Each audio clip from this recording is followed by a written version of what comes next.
Wait a minute. Have you heard the Whistler?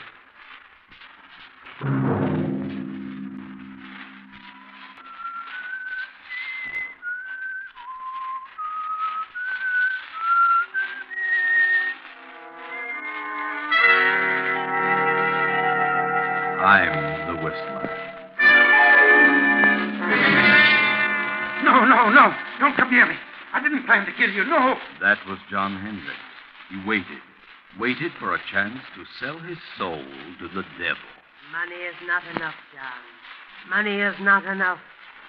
We want you, John. We want you. That was his wife, Martha, the former widow Marsden. Yes, Mother. Yes. And her simple-minded son, Henry. Go ahead, son. Go ahead. We must have John Hendricks. Yes, Mother. Yes, Mother.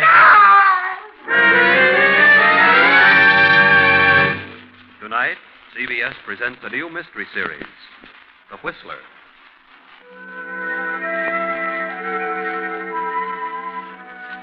And I, the Whistler, know many things, for I walk by night. I know many strange tales, many secrets hidden in the hearts of men and women who have stepped into the shadows. I know the nameless terrors of which they dare not speak. And so I tell you tonight the strange story of Retribution. Gaze up this muddy, rain-splattered road. A small, lonely stone building appears against the lightning-streaked sky. The dismal courthouse of a southern village. The village of Marsdenburg.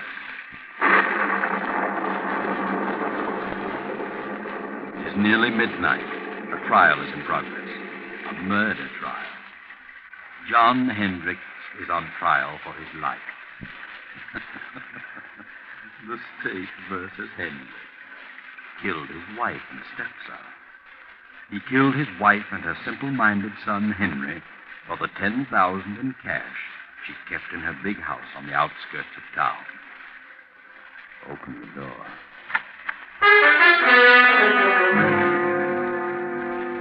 There he stands, John Hendricks, a huge, silent man of 50, large, bony hands. Close the door. Well, what do you think? Does he look like a murderer? The prosecutor is closing his argument. Ladies and gentlemen of the jury, it has been proven that Mrs. Hendricks had no current bank account. It has been proven that she did have a large sum of money which she kept on her estate. John Hendricks knew of this money and attempted to steal it, was caught in the act, and killed them both in order to cover up the theft. It was not a tramp who killed that old gray-haired lady and her simple son. There was only one intruder, one thief, one murderer. And there he sits, ladies and gentlemen. There he sits in all his guilt, a vicious killer, a murderer. There is only one decision for you to make. There is only one penalty that can erase from this countryside the stigma of this fiendish crime. One penalty for this axe murderer, John Hendricks. And that penalty is death. The state rests. Gentlemen of the jury, have you reached a verdict? Have you reached a verdict? Your Honor, we, the jury, due to lack of more complete evidence, find the defendant guilty of murder in the second degree.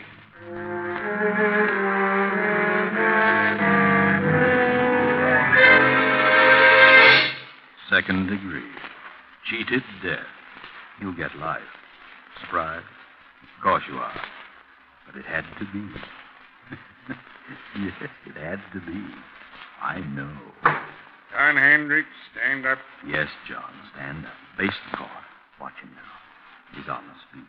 John Hendricks, I wish to state that I am not in accord with the findings of this jury. However, there's nothing for me to do but sentence you to the state penitentiary for the remainder of your natural life.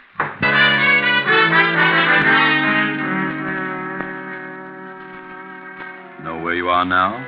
Recognize that huge, sprawling stone structure with the high walls around it? State penitentiary. How much later? 10 years. John Hendricks is in there. He has a number now. It is 1013. Let's go through the gates. Up the steps. down the corridor. Here we are in cell block 2. Night again. It just turned in.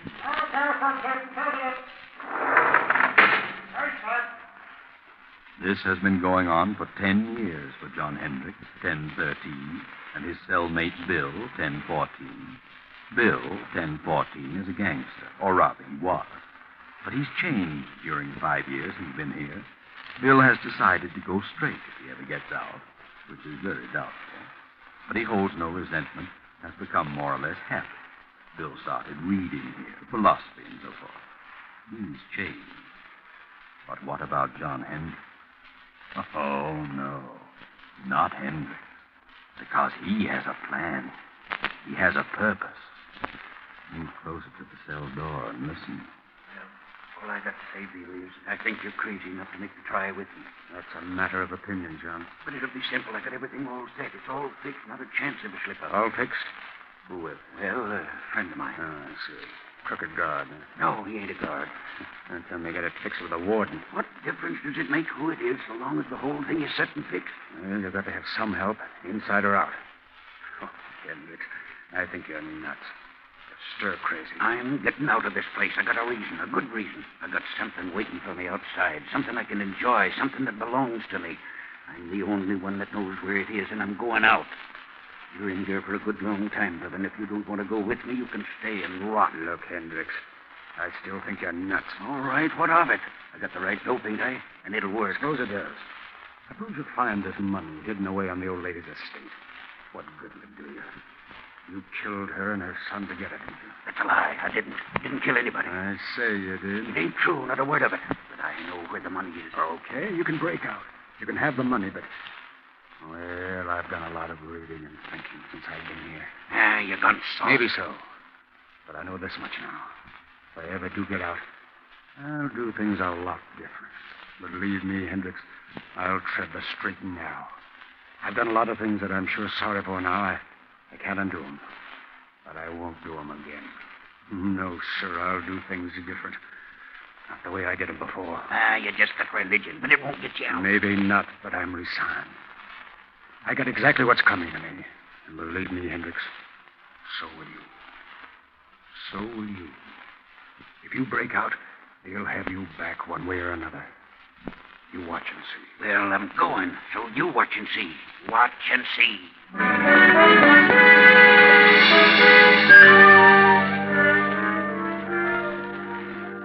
Now, another storm. Another night, a lonely country road, a car. We're in the south. That village we passed a few miles back, that silent, sleeping village, was Marsdenburg. Yes, Marsdenburg, remember? That small, lonely stone building was the courthouse. The courthouse where John Hendricks was tried and convicted. We're on the outskirts now, on a lonely road. A young man is driving the old car, and there's a girl beside him. Motor trouble? Well, there, just ahead, a light. Yes, it's a little crossroads store. Pull in. There's a light, but I don't see anybody. Oh, it's closed. We better drive on. I guess you're right. Evening, folks. What's your trouble? We're having motor trouble. Oh, is it? What are you doing driving around on a night like this? On our way west. Mister, is there an inn or something around here where we can stay for the night? An inn? Yes, there's a place about 8 miles up the road. They'll probably put you up. There's a sign on the left-hand side of the road. Can't miss it. This road's pretty bad when it rains. Gotta be careful or you'll find yourself walking. Thanks. We'll try. Good night. Good luck, mister. You'll need the luck.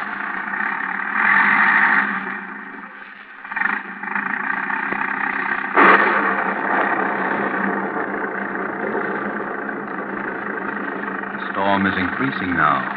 The muddy road sparkles in the flashes of lightning. The tall, dark trees sway back and forth in the fury of the storm like moaning lost souls. The little car lurches and bounces in its fight to keep the center of the highway. 2 miles, 3 miles, 4, maybe 5, and look, there it is, straight ahead. On the right side of the road, a blue light. Ah, yes, that's it. Wait, George. Did the old man say on the right side or the left side of the road? George, what's wrong? I don't know. The distributor must have gotten wet. Look, George. What? That blue light we saw, it's gone. Where is it? We must have passed it. Well, we couldn't have. I was looking right at it. It seemed as though it just disappeared in the thin air.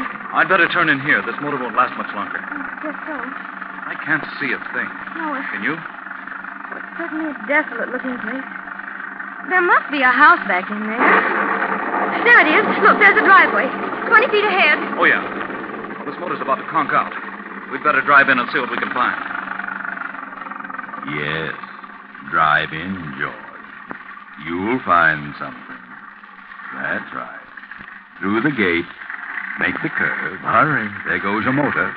A little more. Now. Oh, we just made it. Thank heaven. Yes, that's right. Always thank heaven at a time like this. All right. Get out and go up on the porch. Now, let me help you. I'm all right. What do we do with the bags? We'll leave them here in the car till we find out if there's anyone here. Come on.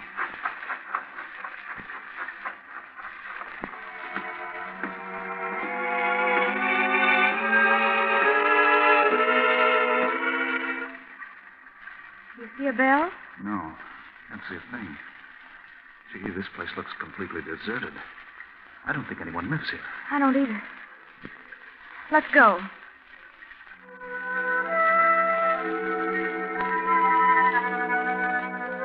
You're listening to The Whistler. We pause momentarily for station identification. This is the Columbia Broadcasting System.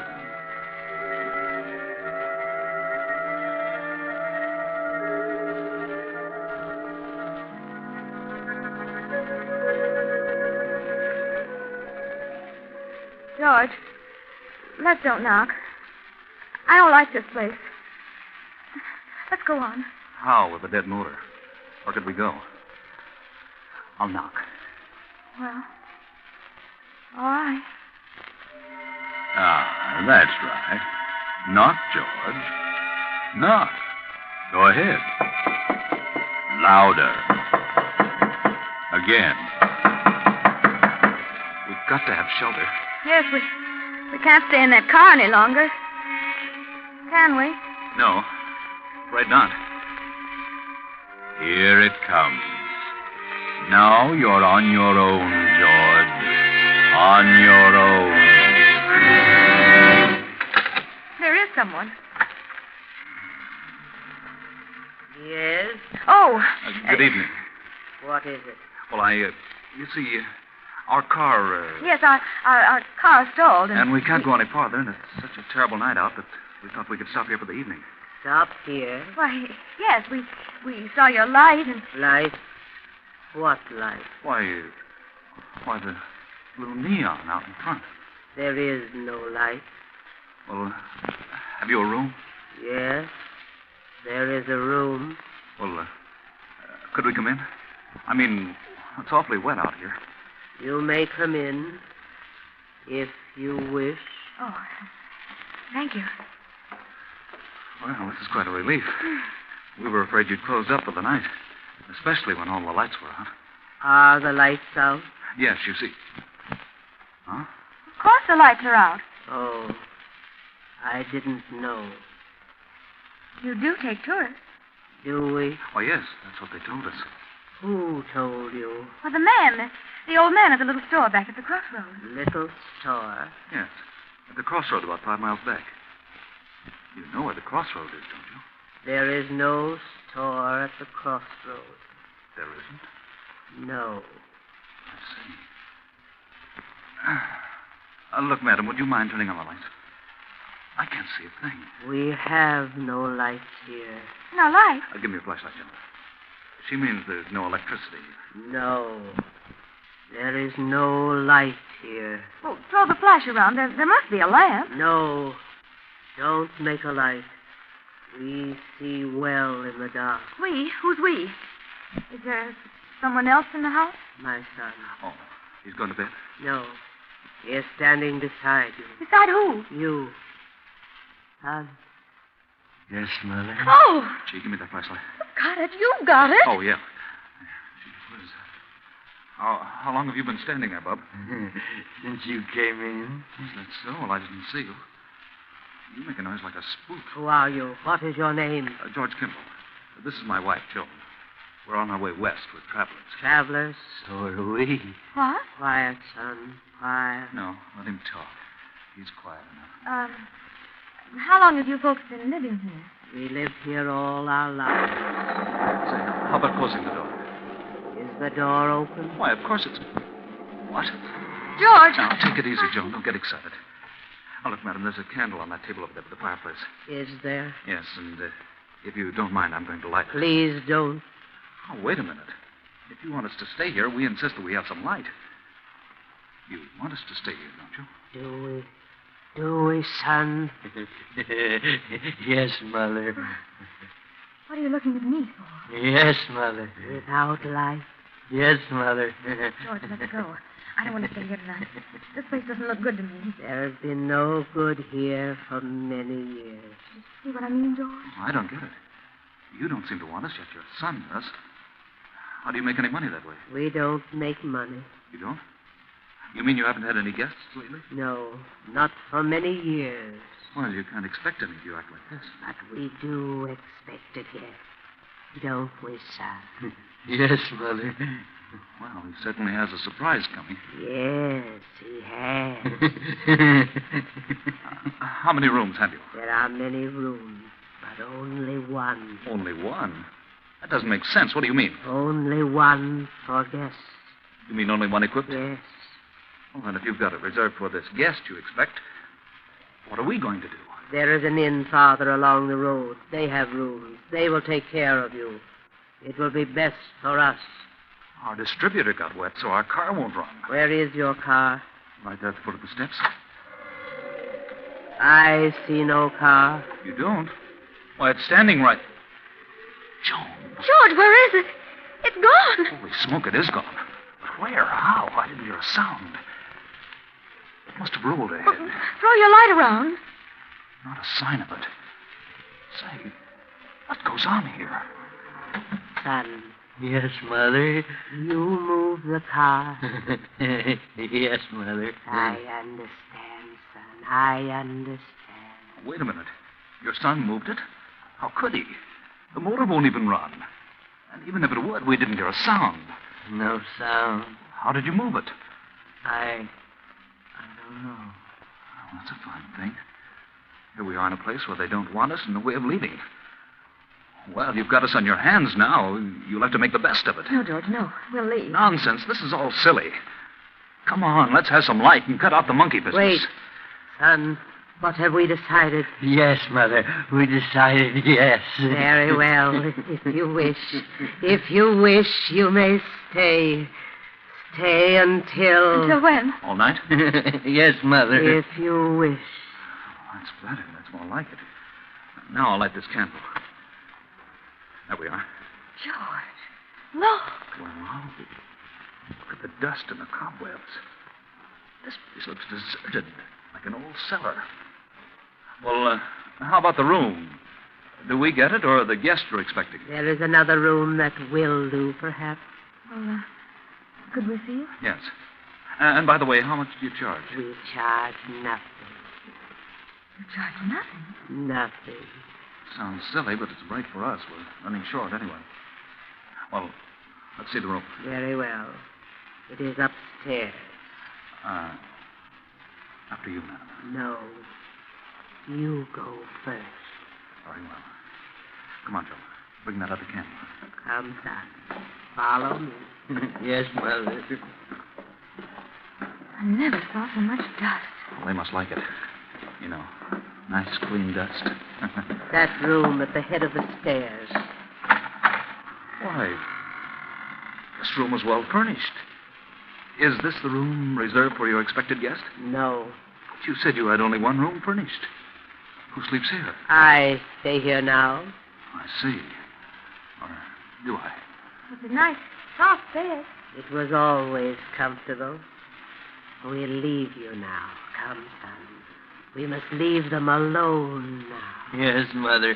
Leave them alone. Good night. Good night. You will lock your door? Huh? Oh, yes. We'll lock it.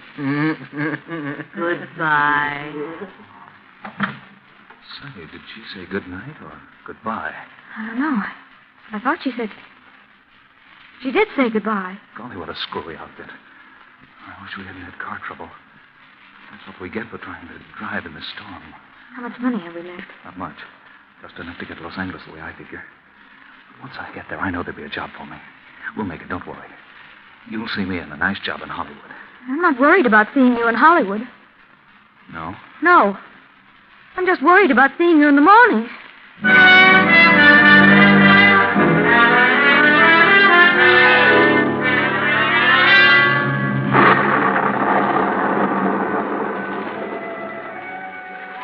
The same night, but later. It's midnight. Another car on the same road. You know who it is. It's John Hendricks. You know where he's going. He turns in at our deserted mansion, up the driveway, and stops. He steps out. Slips up the steps, opens the door, and throws his flash about the dusty room. Cobwebs glisten in the beam. A few moments, and the light comes to rest on the fireplace. He steps quickly to the mantel, draws a small hammer and chisel from his pocket, and sets to work removing a brick. Now he's finished. The brick is loose. He reaches in and withdraws a heavy yellow envelope. He starts to put it in his pocket, but suddenly freezes in his tracks. He can't move. He turns icy cold. Turn around, Hendricks. Turn around. Look. At the foot of the stairs across the room stands a woman holding a candle, and beside her a grinning youth holding an axe. Turn around, Hendricks. Look at their heads covered with blood. Turn around. John Hendricks, murderer. John Hendricks, thief. Martha. Yes, John. Henry. Yes, John. No. We've come for you, John, the same way you came for us. We've been waiting for you, John.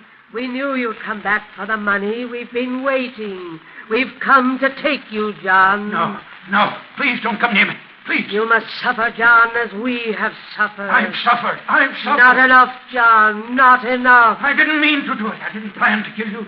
I went mad, lost my head. No, don't come near me. You can have the money. You can have it. Then give it to us, John. Give us the money. You won't need it now. Come, son. We must have the money, and we must take John. Come, son, come. No. There's the money on the floor. Money is not enough, John. Money is not enough. Go ahead, son. Go ahead. We must have John Hendricks, thief, murderer. Yes, Mother. Yes, Mother. No. I'll shoot. Bullets won't stop us.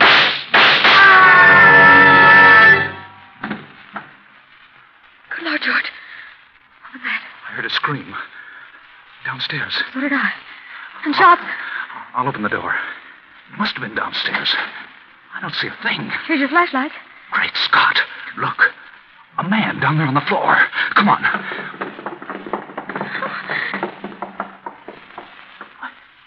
He's dead. Look at the gun. It's been fired. But I don't see a mark on him. Let's get out of here. I'll say, come on. No, you don't. Stand where you are. George! Cops. What's going on here? Hand over that gun. Thanks. What are you doing here? Well, we're stopping here. That is, we're just leaving. I can see that. Know this man on the floor? Know him? Yes. Joan, what's the matter with you? No, we don't. Take We a don't look know at him, him. Frank. Yes, sir. What are you two doing here? Why, we're guests.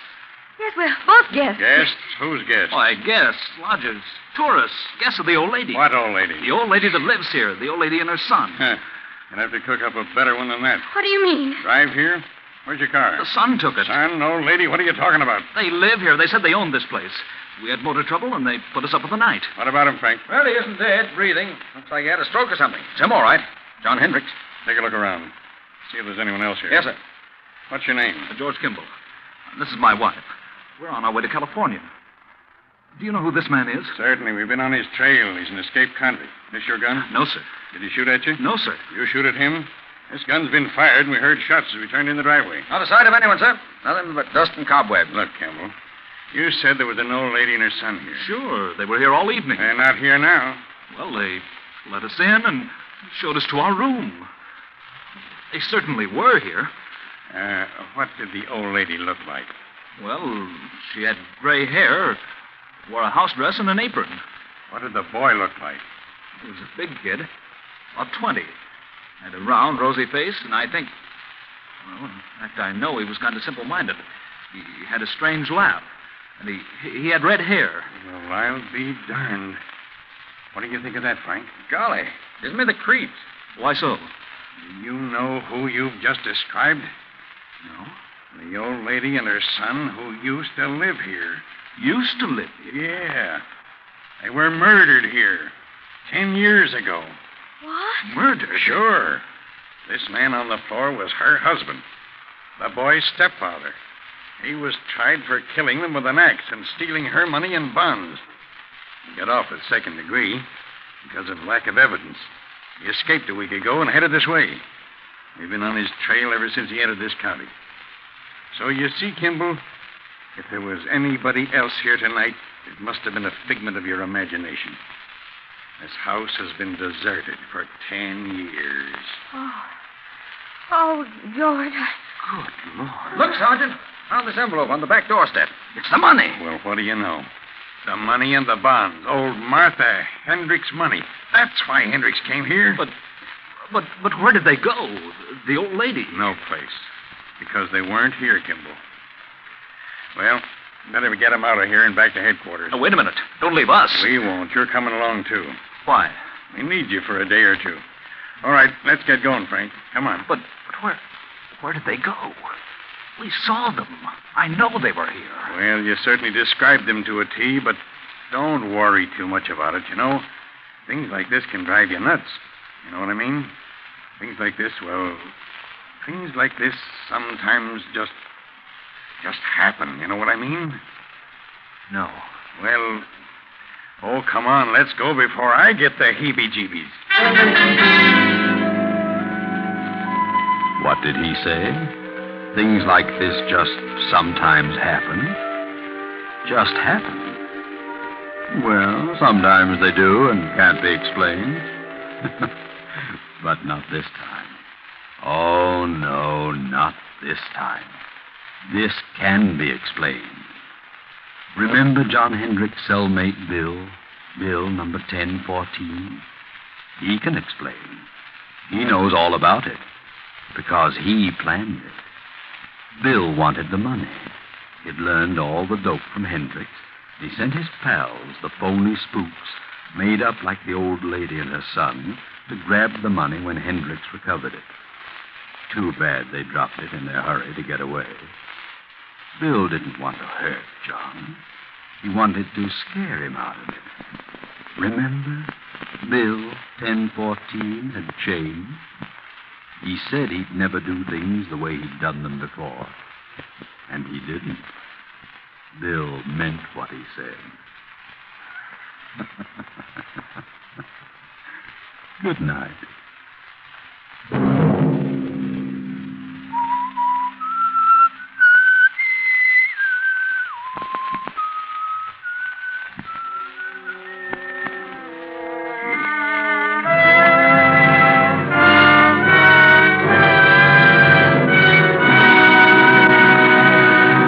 If this came upon you unaware and you listened, we've served our purpose. The Whistler, with original music composed and conducted by Wilbur Hatch, is written and directed by J. Donald Wilson and originates from Columbia Square in Hollywood. Next week, same time, The Whistler returns. This is the Columbia Broadcasting System.